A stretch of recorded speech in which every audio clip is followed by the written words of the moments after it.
É impossível alguém assistir esse vídeo completo e continuar sendo um apoiador do Lula. Escuta com atenção tudo que eu vou falar aqui, é a única coisa que eu te peço. Antes de chegar onde eu quero chegar, eu vou de forma rápida relembrar o caso Celso Daniel e fazer algumas rápidas pontuações. Celso Daniel, ex-prefeito de Santo André, em São Paulo, do PT, foi assassinado no início de 2002, depois de ter saído para jantar com um amigo chamado Sombra, e na saída do restaurante para casa, foi abordado por um grupo de criminosos que atiraram contra o carro dele, mas estava em um carro altamente blindado. E mesmo assim, de forma misteriosa, o carro parou, abriram as portas e levaram Celso Daniel. Deixaram Sombra lá sem nenhuma marca de ferimento.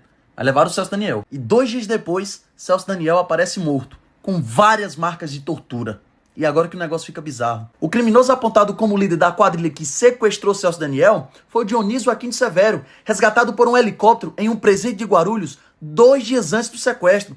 Coisa de cinema. Ele participou do sequestro e 3 meses depois foi preso.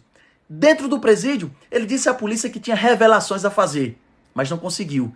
Dentro do presídio, foi assassinado com 60 facadas por um grupo de criminosos. Quando o Aquino Severo fugiu da cadeia, ele precisou de ajuda para se esconder. O Sérgio Orelha o ajudou nisso. Em novembro do mesmo ano, Sérgio Orelha foi assassinado. De dentro da cadeia, o Aquino Severo mantinha contato frequente com um policial civil chamado Otávio Messier. Inclusive, chegou a conversar com ele às vésperas do sequestro de Celso Daniel. Um ano depois, Otávio Messier foi encontrado morto, assassinado, dentro do seu próprio apartamento. Antônio Palácio de Oliveira foi o garçom que serviu o último jantar a Celso Daniel e seu amigo Sombra. Bem, também foi assassinado. Paulo Henrique Brito foi a única testemunha que viu o que aconteceu com o garçom que eu acabei de falar. 20 dias depois, ele foi assassinado exatamente no mesmo local. Irã Moraes, um agente funerário que foi o primeiro a chegar no local e reconhecer o corpo de Celso Daniel, foi assassinado a tiros em novembro de 2004. E Carlos Delmonte Printes, nada mais nada menos do que o médico legista que foi na contramão de todas as investigações e comprovou que houve sim fortes sinais de tortura.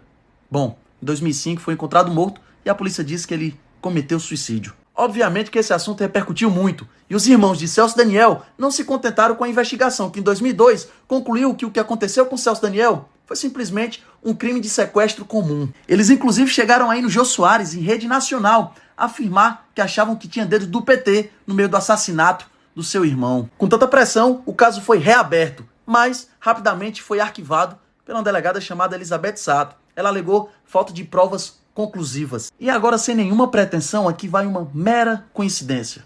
Elizabeth Sato é tia de Marcelo Sato, que na época já era casado com a filha do Lula. Sabe o Aquino Severo, aquele que fugiu, participou do sequestro, foi preso e depois assassinado dentro do presídio? Bom, a Polícia Civil gravou algumas conversas e apontou o PCC como autor do assassinato do Aquino Severo, o elo do caso Daniel. E aí passam-se quase 2 décadas e fica pairando no ar aquela dúvida. Aliás, foi o PT ou foi o PCC? Até que as peças começam a se encaixar. E em agosto de 2019, um preso do PCC é grampeado dizendo: o PT tinha diálogo com nós cabuloso.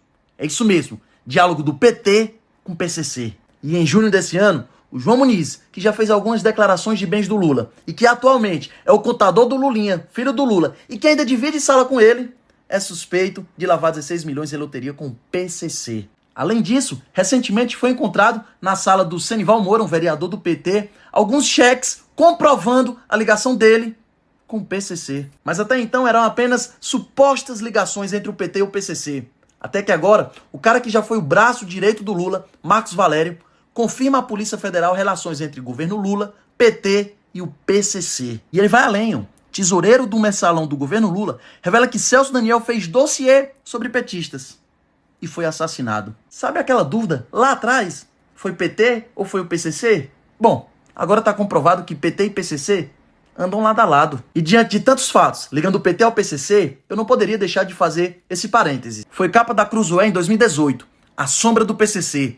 A principal linha de investigação da Polícia Federal sobre o atentado contra Jair Bolsonaro aponta para a maior facção criminosa do país, o PCC, o aliado do PT. Na época, de fato, a Polícia Federal encontrou laços do PCC com o esfaqueador de Bolsonaro. Não sei por qual motivo, a investigação não foi para frente. E a pedido da defesa do Bolsonaro, foi reaberto o caso esse ano. E a Polícia Federal escolheu um delegado que já investigou o PCC para apurar a facada no presidente. Continua na mesma. Mas fechando o parêntese aqui e voltando ao assunto principal. Lula, PT, PCC. Você não acha estranho que sempre o Lula está defendendo um criminoso, o bandido? Em maio de 2021, o Lula criticou a operação no Jacarezinho, onde os policiais mataram mais de 20 criminosos.